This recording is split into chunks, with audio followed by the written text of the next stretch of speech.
नहीं नहीं, वीडियो में कोई प्रॉब्लम नहीं है। स्क्रीन काली ही है और इस काली विंडो से, काली स्क्रीन से ही हम वीडियो को शुरू करने जा रहे हैं, ताकि आपको फिर से फील देख सके कि इस वीडियो में हम क्या बात करने जा रहे हैं। तो मेरा नाम है सुधांशु शर्मा, CS क्रॉड पे आपका बहुत बहुत स्वागत है। आज की वीडियो में हम शुरू करने जा रहे हैं NoSQL डाटाबेसिस को, जो कि मेरा पर्सनली बहुत ज़्यादा फेवरेट है। इसको पढ़ के, इसको समझ के इतनी एनर्जी आती है ना मन में कि आ जावे, कोई भी आगे आ जाता है, तेरे को कराते हैं, आ जा भाग के भाग के। तो अगर आपको ये टॉपिक समझ आ रहे थे ना, तो किसी एक बंदे को इसको जरूर समझाना, क्योंकि इसको समझाने में जितना मजा आता है उतना उससे कहीं ज्यादा इसको करने में आता है, और करने के बाद इसको समझाने में आता है। ऐसे साइकिल चलती रहती है। इसको छोड़ते हैं, टाइम खराब नहीं करते और जल्दी से शुरू करते हैं। शुरू करने से पहले आपको अगर एक स्टोरी दूं, तो मॉनिटर और CR में डिफरेंस क्या होता है। मॉनिटर की अपनी सेल्फ रिस्पेक्ट होती है, क्योंकि उसे टीचर ने चुना होता है, और CR ऐसे होते हैं जो खुद हाथ खड़े करके बन जाते हैं। मेरी लाइफ में मेरा एक्सपीरियंस है, तो मैं ये सोचता हूँ।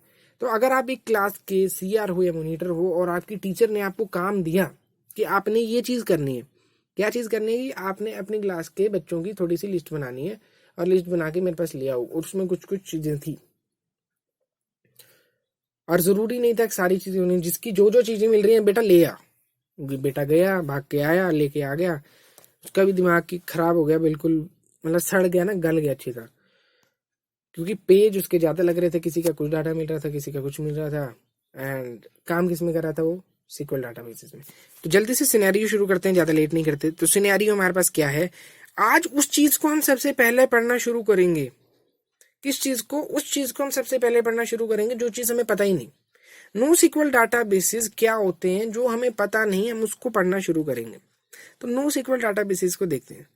पहले हम देखते हैं SQL डाटाबेसेस को, उसके बाद थोड़ी सी देर में आपको वहां पे लेके आता हूँ। आप एक मॉनिटर थे, आपको दे दिया। मॉनिटर की जगह अब मैं अगर आपको बना दूं एक एम्प्लॉय, तो आपको क्या बोला गया कि आपने अपने एम्प्लॉयज का डाटा स्टोर करना है। कहाँ पे? तो आप गए, आपने यहाँ पे ID दे दी, नाम दे दिया, एज दे दिया, कॉन्टैक्ट दे दिया, लोकेशन दे दिया, ये सब कुछ भर दिया। अब उसने क्या कहा था, यार तेरे को जो मिल रहा तू वो लेके आया, कोई जरूरी नहीं है, मेरे को जल्दी से जल्दी चीज चाहिए। तो जिसका जो मिल रहा था वो ले आए, अब जो नहीं था नील नील कर दिया। नुकसान बहुत हो रहा है यहाँ पे। अब हम देखें तो हमारे डाटा के स्टोरेज के बेसिस पे अगर हम इसको देखें तो नुकसान यार देखो कितना हो रहा है। अब इसका डाटा ही नहीं मिला भाई, इसका नाम क्या है ये तक नहीं मिला, इसको नील हो गया। बताओ, जिसका नाम नहीं पता उसकी, उसका वो वाओ, इसका उसको नाम नहीं पता, उसकी लोकेशन लिखी हुई है, ठीक है, तो इसको इसका नाम ही नहीं पता। तो अब जो जो चीजें इसको पता नहीं, जिसकी भी, वहां नील नील कर दिया। क्या नुकसान हुआ इससे यार? जगह ही बहुत ज्यादा बन रही है, प्रोसेसिंग करने में भी बीच में मिसिंग लिंक आएंगे तो मतलब धक्का ही लगेगा पूरा कि भाई क्या चीज हो रही है, बहुत ज्यादा टाइम लग रहा है रिलेशनल डाटाबेसेस में। तो ऐसी ही चीज थी यार, कि जब रिलेशनल डाटाबेसेस ने हाथ खड़े कर दिए कि बड़ा डाटा आ गया था, तो उसकी वजह से हम ट्रांसफर हुए NoSQL डाटाबेसेस में। अब NoSQL डाटाबेसेस क्या होते हैं? जो बंदा इसको ना यूज करके, बिग डाटा टेक्नोलॉजी उसको आती थी, या बिग डाटा भी नहीं आती थी, नॉर्मल उसका दिमाग था, उसने बस सोचा सोचा, इसको पता था NoSQL के बारे में, तो इसने क्या करा कि ऐसी कुछ फाइल बनाई। एम्प्लॉय ID, नेम, उसका एज दे दी, जो जो मिला उसके दे दी। एम्प्लॉय ID, इसकी लोकेशन मिली, क्वालिफिकेशन मिली, इसने वो लिख दी, इसका नेम और एज ही मिली, इसने वो लिख दी। तो अब दोनों को कंपेयर करके अगर हम देखें तो मेन चीज NoSQL और SQL में क्या है। NoSQL और SQL में मेन डिफरेंस क्या होता है? NoSQL और SQL में मेन डिफरेंस होता है कि यहाँ पे आपको प्रॉपर करना पड़ेगा। जो चीज नहीं भी है उसकी जगह नील लिखना पड़ेगा, पर लिखना पड़ेगा, खाली छोड़नी पड़ेगी, जगह लगेगी लगेगी। यहाँ पे कुछ है ही नहीं, जो चीज मिल रही है आपने वही लिखी है। आपकी सबसे पहली तो टाइम बच रहा है, ठीक है, सबसे पहले आपकी स्पेस बच रही है, उसके बाद आपका टाइम बच रहा है कि जो आपको मिल रहा है वही लिखना है। आपको फालतू की नीली लिखने की जरूरत नहीं है, खाली करने की जरूरत नहीं है। और जितनी ज्यादा आपकी कम स्पेस लगी उतना ज्यादा आपका डाटा छोटा होगा, और ज्यादा छोटा होगा तो आपकी प्रोसेसिंग करने में मदद होगी। प्रोसेसिंग में जितनी ज्यादा कम एरर्स होंगे उतना आसान होगा। तो ये होता है छोटा सा डिफरेंस। आई होप कि इस इमेज से आपको इतना समझ आया हो कि NoSQL डाटाबेसेस क्या होते हैं। अब थोड़ा सा ऊपर चलते हैं और इसकी डेफिनेशन पे सब कुछ फोकस करते हैं। एनर्जी के साथ करो यार, समझ आ रहा है, मजे से करना है, ठीक है, बता देना कैसे लग रहा, ठीक है।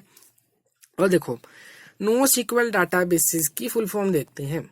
NoSQL डाटाबेसेस, NoSQL डाटाबेसेस का मतलब ये नहीं है कि SQL डाटाबेसेस नहीं है ना, बिल्कुल भी नहीं। ये अपने दिमाग से निकाल दो, गलत जगह जा रहे हो आप।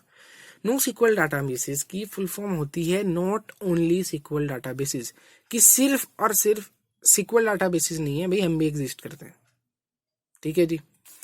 अब इसकी डेफिनेशन देखते हैं जिससे आपको पूरी अंडरस्टैंडिंग हो जाएगी क्लियर। डेफिनेशन से देखते हैं, NoSQL is a non relational database. जो अभी हमने यहाँ देखा था टेबल वाली चीजें, सिक्वल जो था वो होता था रिलेशनल डाटाबेस।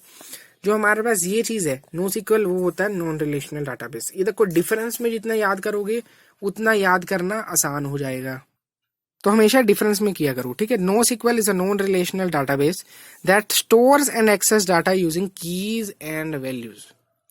देखो अब यहाँ पे हमने क्या देखा था, ये इसकी की होगी नेम, ये इसका वैल्यू हो गया, ये इसकी की होगी, इसका वैल्यू हो गया। तो कैसे स्टोर कर रहे हैं, और कोई रिलेशन है यहाँ पे, इसका जितना डाटा मिल रहा था आपस में कोई रिलेशन है, जैसे आपस में यहाँ पे ऐसे रिलेशन बन रहा है कुछ, यहाँ पे कोई रिलेशन नहीं है। तो ये नॉन रिलेशनल डाटाबेसेस होते हैं जो कि स्टोर करते हैं और एक्सेस करते हैं डाटा को, किस बेसिस पे, कीज एंड वैल्यू के बेसिस पे। Instead of storing data in rows and columns like traditional databases, जो हमने अभी देखा, जो नो सिक्वल डाटाबेसेस होते हैं वो हर एक आइटम को एक यूनिक की के साथ स्टोर करते हैं। इतनी सी चीज क्लियर है। थोड़े से और इसके हम की पॉइंट्स को देख लेते हैं क्या है। आपको एक और अच्छी वीडियो सिमिलरली आपको यूट्यूब पे मिल जाएगी, आप वो भी देख सकते हो। एक सर पढ़ाते हैं वहाँ पे, बहुत अच्छा पढ़ाते हैं, ठीक है। मैंने भी वहीं से देखा था। अगर आपने यहाँ से देखना है यहाँ से देख लो, वहाँ से देखना है वहाँ से देख लेना, पहले आपने सर्च किया तो क्या पता वो मिला हो, ठीक है जी। आपको यहाँ पे मैंने प्रॉपर लिख भी दिया, ओके। तो नो सिक्वल डाटाबेसेस जो है, अब एक ना इसके की पॉइंट्स हैं इंपॉर्टेंट, इसको ध्यान से रखना, याद रखना। कई चीजें नहीं भी होंगी, आपको साथ साथ में समझाते रहूंगा, कोई दिक्कत नहीं आएगी, ठीक है जी।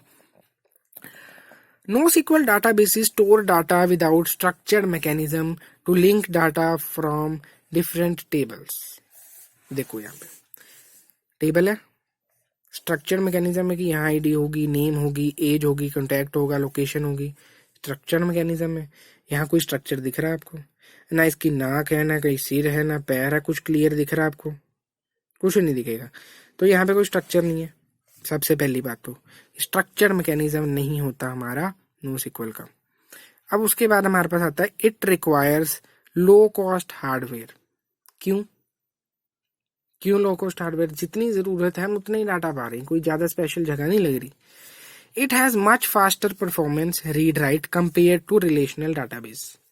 अब क्यों, ठीक है परफॉर्मेंस, पर हमारा सवाल आना चाहिए क्यों, क्योंकि उस क्यों से ही हमें याद रहेगा। क्यों है भाई, जब यहाँ पे स्टोरी उतनी चीज डाटाबेस हो रही है जितना हमें जरूरी है, और की वैल्यू पेयर पे स्टोर हो रही है, हमें हर एक जगह नहीं जाना पड़ रहा, तो फास्ट ही होएगा, ठीक है जी। उसके बाद for no sequel databases horizontal scaling is possible. ये जरूरी है समझना, क्योंकि आपको ये समझ नहीं आएगा, नई चीज आपके लिए है ये। तो इसके लिए हम यहाँ पे इमेज पे फोकस करते हैं। देखो no sequel databases horizontal scaling is possible no sequel databases में। अब देखते हैं ये है क्या। Adding new servers along with existing servers is horizontal scaling. अगर इसमें से पहले मैं बात करूं कि सिक्वल डाटाबेसेस की, तो उसमें होती है वर्टिकल स्केलिंग। मतलब जैसे यहाँ पे इसके साथ में सर्वर जोड़े हुए हैं ना, ऐसे नहीं कर सकते। मतलब नो सिक्वल डाटाबेसेस में ये एक तरह से क्या हो रही है, सर्वर क्या करेगा प्रोसेस, तो एक तरह से क्या हो रही है, पैरेलल प्रोसेसिंग। जबकि सिक्वल डाटाबेसेस में पैरेलल प्रोसेसिंग हो ही नहीं सकती। उसमें अगर आपने कुछ करना है तो जितना उस है उसका ऊपर ऊपर लेवल बढ़ा सकते हैं। ऊपर बढ़ा रहे हैं मतलब वर्टिकली ऊपर जा रहे हैं, तो उसकी क्या होती है, वर्टिकल स्केलिंग। इसमें क्या है, हम पैरेलली कर सकते हैं, साथ में एक सर्वर यहाँ लगा दिया, एक सर्वर साथ में लगा दिया, तो ये क्या होगी हमारी हॉरिजॉन्टल स्केलिंग, कि हम साथ में सर्वर बढ़ा सकते हैं, अलग अलग काम करा सकते हैं, पैरेलल प्रोसेसिंग कर सकते हैं। तो हॉरिजॉन्टल और वर्टिकल स्केलिंग में डिफरेंस समझ आया, ठीक है जी। आगे चलते हैं। वर्टिकल स्केलिंग होती है उसके जितना है उसके लेवल ऊपर ऊपर बढ़ा दो। हॉरिजॉन्टल स्केलिंग होती है उसके साथ में एक और बंदा बिठा दो, भाई तू काम कर ले, ताकि उसका लोड हमारा कम हो जाए। क्लियर है जी। उसके बाद हमारे पास आता है no sequel databases are schema free. यार ये तो समझाने की जरूरत नहीं है, डीबीएमएस में एक ही जो चीज पता चली थी कि भाई स्कीमा होता है। स्कीमा क्या होता है कि ऐसा डिजाइन कि आपने किस बेसिस पे काम करना है। आपको आपके टीचर ने काम दे दिया, बेटा इधर आ, भाग के जल्दी, आपने बच्चों के नाम होने चाहिए, सब्जेक्ट नेम होना चाहिए, उसमें नंबर होने चाहिए। तो आपके पास दिमाग में आ गया ना, अच्छा मैं एक पहले कॉलम में ये बना लूंगा, फिर उसमें ये बना लूंगा। ये होता है, क्या होता है, स्कीमा होता है। यहाँ पे देख लेते हैं अभी। No sequel databases are schema free, that is they never provide table with flat fixed column record. ऐसा नहीं देते, ऐसा देते हैं। क्लियर है जी। इसके बाद हमारे पास no sequel databases are best suited for analytical processing. भाई तभी तो यूज कर रहे हैं। कॉन्सेप्चुअल बिल्डिंग में आपको ये क्लियर अंडरस्टैंडिंग करवा दी थी मैंने। अगर आपने वो वीडियो नहीं देखी तो आई बटन पे क्लिक करके देख सकते हैं, नहीं तो प्लेलिस्ट में जाके आप उसको देख सकते हैं। तो एग्जाम्पल देखो, एग्जाम्पल की बात मेन करें तो अगर नो सिक्वल डाटाबेसेस आपको पता चल गई तो आपको पूछे भी क्या होता है। आपने सुना जरूर होगा, मे बी, मेरे को पक्का नहीं पता, पर कईयों ने सुना होगा मोंगो डीबी का नाम। तो मोंगो डीबी एक नो सिक्वल डाटाबेस का एग्जांपल है। एक डायनामो डीबी एग्जांपल है हमारा, उसका नो सिक्वल डाटाबेस क्या कैसेंड्रा है। अब इसको याद कैसे नहीं करना, देखिए नाम भी आपको याद नहीं होंगे। अब मैं बताता हूँ, मोंगो डीबी सबसे ज्यादा फ्री सोर्स है, सबसे ज्यादा आप छोटे मोटे प्रोजेक्ट कर रहे हो उसमें यूज हो रहा है फ्रीली, और थोड़ा बड़ा करना है तो उसके पैसे देने पड़ते हैं। जो डायनेमो डीबी है उसको कौन यूज कर रहा है आज के टाइम पे? अमेजोन यूज कर रहा है। कैसेंड्रा जो हमारा नो सिक्वल डाटाबेस है उसको कौन यूज कर रहा है? हमारा फेसबुक यूज कर रहा है। तो आपको ये अब तो याद रहेगा बेटा, अब नहीं भूलते, ठीक है जी। तो इतना सा था हमारा नो सिक्वल डाटाबेसिस का सारा कुछ। तो यहीं पे खत्म होता है। आपको थोड़ा सा एक बार स्क्रीन पे ले जाता हूँ ताकि आप पॉज करके इसको लिख सको, ठीक है। तो इतनी सी चीज थी हमारे पास, और यहाँ पे नोट मैंने लिखा हुआ, तो यहाँ पे इसको देख लेते हैं। Here we can see in NoSQL we only write those entry that we want, ठीक है। Whereas in relational we have put something can not left any, मतलब हम एम्प्टी स्पेस लेफ्ट नहीं कर सकते, हमें कुछ ना कुछ तो उसमें डालना ही है। इसलिए यहाँ पे ज्यादा स्पेस यूज होती है और हमारी स्पीड भी अफेक्ट होती है। तो आज की वीडियो के लिए बस इतना ही था। मेरा नाम है सुधांशु शर्मा, CS क्राउड से साइन ऑफ करता हूँ। Thank you and have a nice day.